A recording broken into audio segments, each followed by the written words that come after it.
ایک پوئم ہے پہلا تحفہ۔ ایک دن یوں ہی تیری یاد میں ایک خزاں کے مارے پیڑ کے نیچے میں گمسم بیٹھا تھا، اور اچانک میں نے دیکھا سرد ہوا کا جھونکا آیا اور پھر سوکھی شاخ کا پلو پتے کے ہاتھوں سے چھوٹا۔ پتا پیلے رنگ کا تھا، شاخ پہ جانے کیا کچھ گزری یہ مجھ کو معلوم نہیں، لیکن پتے کے گرنے کا منظر اب بھی آنکھ میں ہے۔ پہلے تو کچھ دیر تلک بے رحم ہوا کے کندھوں پر پتے نے اپنا جسم دھرا اور کوشش سے یوں ہاتھ اٹھا کر شاخ کا پلو چھونا چاہا۔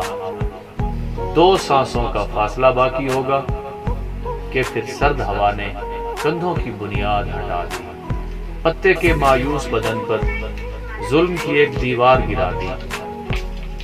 پتا میری گود میں آیا، میں وہ پتا گھر لے آیا۔ اب سوچا ہے تجھ کو تیری سالگرہ پر میں وہ پتا گفٹ کروں۔